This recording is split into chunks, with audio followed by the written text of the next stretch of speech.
सो आई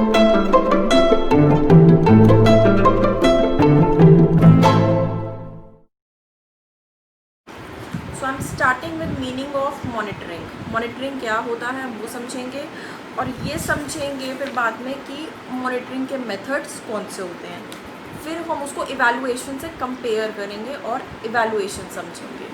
सो monitoring क्या है? Monitoring basically एक सिस्टमैटिक प्रोसेस है जिसमें हम रूटीनली, हमारा रूटीन होता है, मतलब हम रूटीनली कलेक्ट करते हैं इंफॉर्मेशन फ्रॉम द प्रोजेक्ट्स और the programmes that are for 4 main purposes.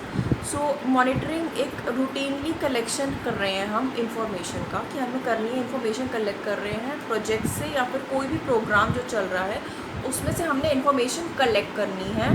किस पर्पस के लिए? 4 मेन पर्पसेस होते हैं। पहला पर्पस है to learn from the previous experiences. जो भी हमने एक्सपीरियंस करा है पहले, उससे हम कुछ सीख सकें। जब हम सीखेंगे so what will happen, it will improve the further practice और एनी फ्यूचर एक्टिविटी। फ्यूचर में जो भी हम काम करेंगे वो इम्प्रूव हो जाएगा।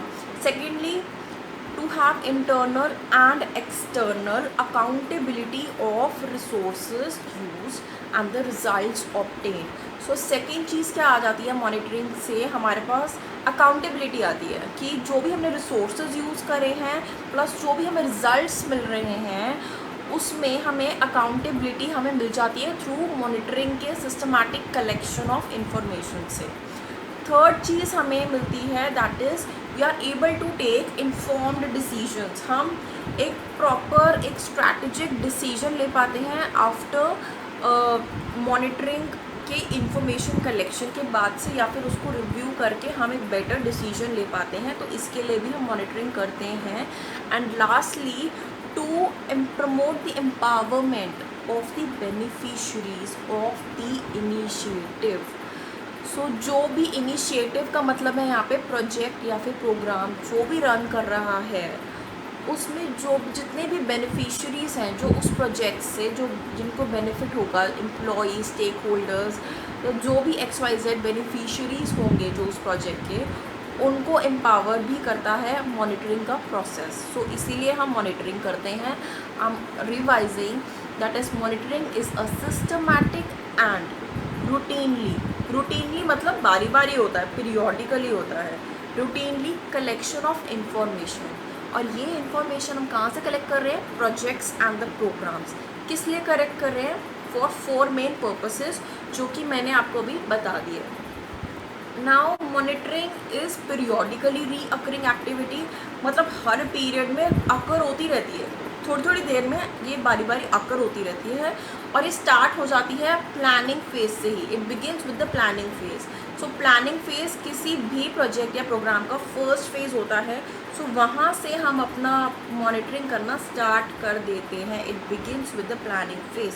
नाउ मॉनिटरिंग का जो बेसिक यूज़ है वो इम्पॉर्टेंस ये है कि मॉनिटरिंग से इट अलाउज़ द प्रैक्टिसेस और द जो भी एक्सपीरियंस है या फिर कोई भी हमें रिज़ल्ट मिल रहा है, तो उस चीज़ को हम मॉनिटरिंग की वजह से डॉक्यूमेंट कर पाते हैं।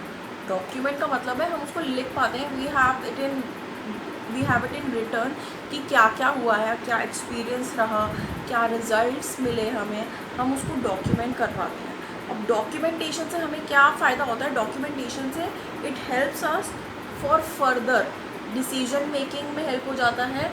Plus it also helps in learning processes. मतलब अगर हमें फर्दर लर्न करना है, कुछ इम्प्रोवाइज़ करना है प्रोजेक्ट में कि हमने पहले कैसे करा था, कैसे कैसे हुआ था, हम मॉनिटरिंग प्रोसेस के डॉक्यूमेंट्स को चेकआउट कर सकते हैं and we can further use it for learning processes.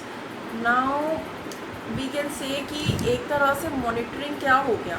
जो भी हमने प्लान करा था, कि हमारा प्लान था कि ऐसे ऐसे ऐसे कोई भी प्रोजेक्ट होगा तो वो ऐसे प्रोग्रेस करेगा, ये हमारा प्लान है। सो मॉनिटरिंग क्या कर रही है? वो उसी प्लान की प्रोग्रेस को चेक कर रही है कि कैसे कैसे things are going basically. Now the data which is acquired through monitoring, जो भी हम डेटा कलेक्ट करते हैं मॉनिटरिंग से, वो सारा डेटा अब इवैल्यूएशन में यूज़ होगा। I hope this much is clear. Now moving on to the monitoring methods. Monitoring methods पे इतना कुछ नहीं है, देयर आर 4 पॉइंट्स, मैं आपको ऊपर से बता रही हूँ। सबसे पहले मॉनिटरिंग के मेथड्स में क्या होगा, जो सेंट्रल लेवल, स्टेट लेवल और डिस्ट्रिक्ट लेवल है, उस लेवल पे कोई भी इंडिपेंडेंट या फिर एक्सटर्नल इंस्टीट्यूशन क्वालिटी ऑडिट या फिर वेरिफिकेशन करवा सकता है। सो सेंट्रल लेवल, स्टेट लेवल या डिस्ट्रिक्ट लेवल पे एक्सटर्नल इंडिपेंडेंट इंस्टीट्यूशंस वेरिफिकेशन और ऑडिट करवा सकता है। सेकंड है CMIS, that is a comprehensive secondary education, comprehensive secondary education monitoring and information system, इसको कहते हैं CMIS, SEMIS। सो ये जो secondary education monitoring and information system है, ये डेवलप करवाया जा सकता है by human resource development for the functioning and facilitation of monitoring. So human resource development जो है आपका HRD, वो CMIS को सेटअप करवा के मॉनिटरिंग करवा सकता है। सो पहले हमने कहा कि कोई भी इंडिपेंडेंट इंस्टीट्यूशन कर सकती है मॉनिटरिंग, सेकेंड HRD करवा सकती है monitoring, and third is field visits, inspections या फिर sample checks. So field visit में आप पर्सनली जाके चेक करते हो, इंस्पेक्शन में आप किसी और को भेज के चेक करवाते हो, एंड सैम्पल चेक्स में क्या करते हो, सैम्पल चेक्स में आप कुछ पोर्शन ही चेक करते हो सैम्पल के तौर पे कि आपने सैम्पल चेक कर लिया और उस बेसिस पे आप पूरा प्रोजेक्ट इवैल्यूएट कर लेते हो। So that is to be done periodically, ये चीज़ होनी चाहिए, so that to ensure a continuous comprehensive assessment चल रही है, ये होनी चाहिए। नाउ लास्ट इज़ एक online central monitoring and evaluation system setup करना चाहिए, जो कि इस मॉनिटरिंग को इंश्योर करे कि मॉनिटरिंग और इवैल्यूएशन हर लेवल पे, हर डिस्ट्रिक्ट में, हर एरिया में करी जा रही है, to ensure the quality of education. Basically हम स्कूल के तौर पे कर रहे हैं, तो हमें स्कूल एजुकेशन के हिसाब से बात करनी है इसमें। Now I would like to tell you about evaluation. अब आप इवैल्यूएशन ढंग से समझ पाओगे क्योंकि मॉनिटरिंग के आपके कॉन्सेप्ट्स क्लियर हो गए होंगे। इवैल्यूएशन क्या होती है? इवैल्यूएशन मतलब है it is assessing as systematically, as objectively as possible a completed project or a program or a phase of ongoing project or a program that has been completed। इसका मतलब है इवैल्यूएशन वो process है जिसमें आप assessment करते हो, आप असेसमेंट करते हो सिस्टमैटिकली, जितना हो सके उतना सिस्टमैटिकली और जितना ऑब्जेक्टिवली, मतलब इम्पार्शियलिटी के साथ, बिल्कुल बायस नहीं होना है, बिल्कुल इम्पार्शियल होके असेसमेंट करना, जितना इम्पार्शियल हो सकते हो उतना इम्पार्शियल होके करना एक कंप्लीटेड प्रोजेक्ट को। सो जो प्रोजेक्ट कंप्लीट हो गया है, पूरा कंप्लीट हो गया है, तब आप इवैल्यूएशन करोगे। या फिर जो फेजेस होते हैं प्रोजेक्ट्स के, like phase 1, phase 2, phase 3, phase 4, ऐसे फेजेस होते हैं।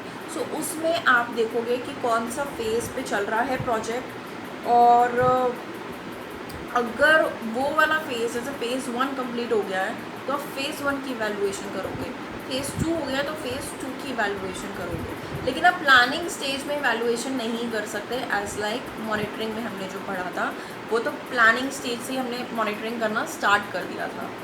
नाउ इसमें सेकेंड चीज़ इवैल्यूएशन की ये है कि evaluation appraise the data and the information that is to be used in strategic decision making.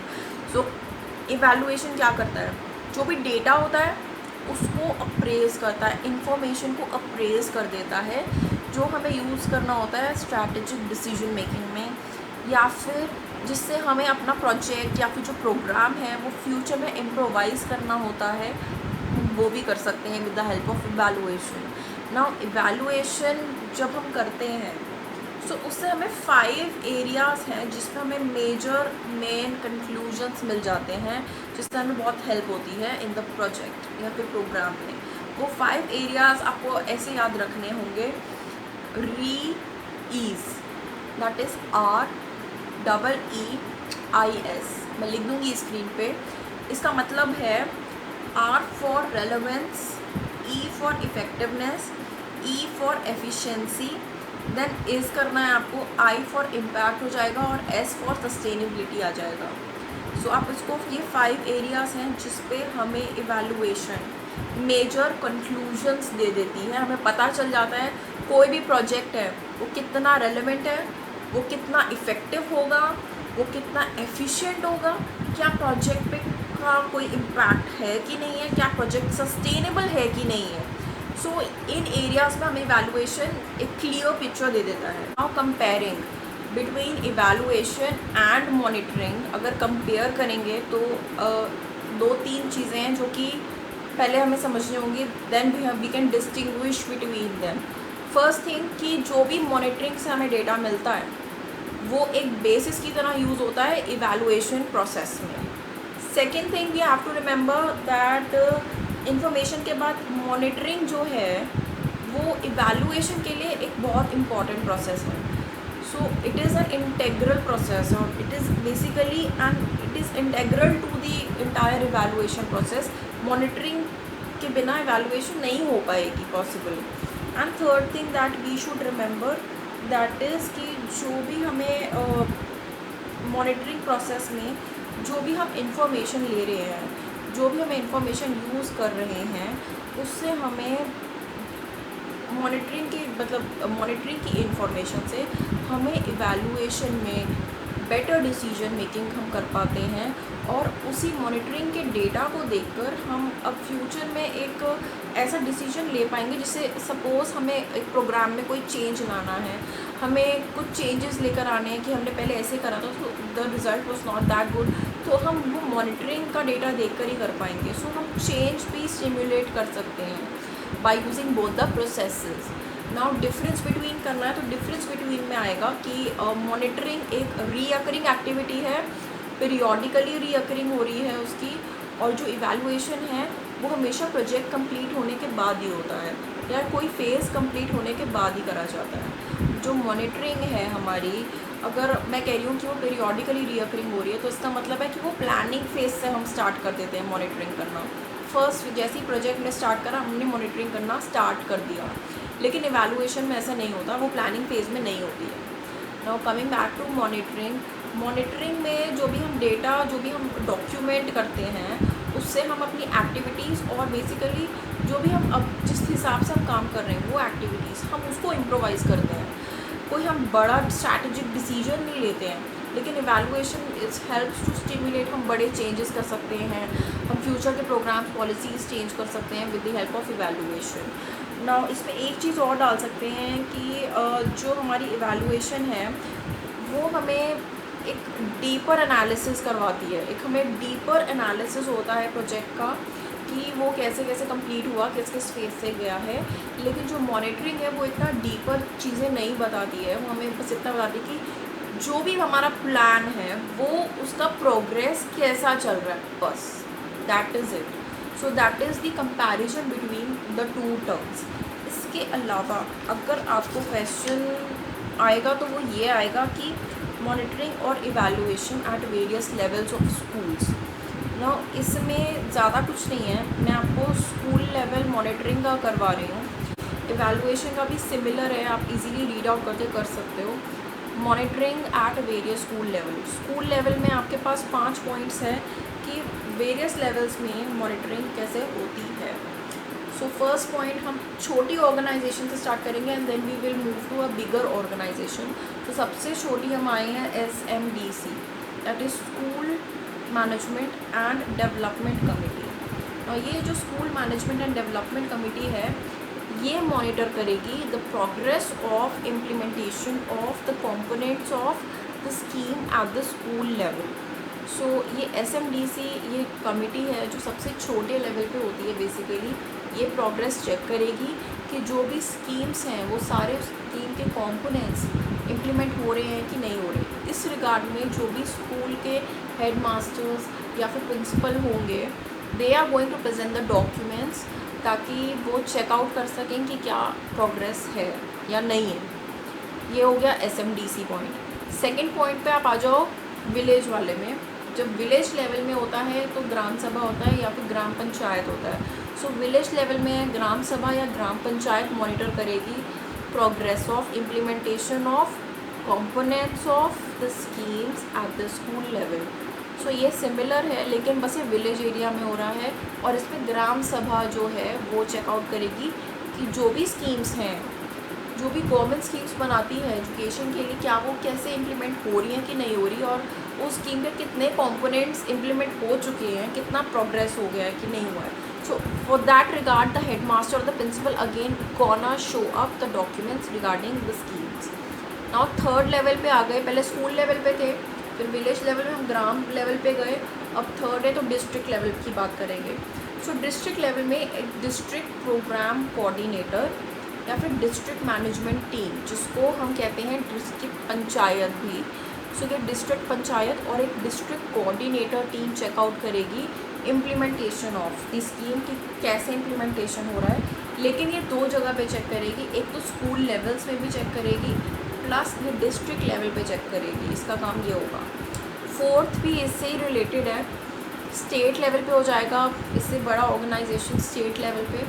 So state government checkout करेगी इम्प्लीमेंटेशन ऑफ द स्कीम। अब ऑब्वियसली ये स्कूल्स लेवल पे करेगी, डिस्ट्रिक्ट लेवल पे भी करेगी, लेकिन ये साथ में उन सभी डिस्ट्रिक्ट्स की परफॉर्मेंस भी चेकआउट करेगी। Now last point is the national mission and executive committee.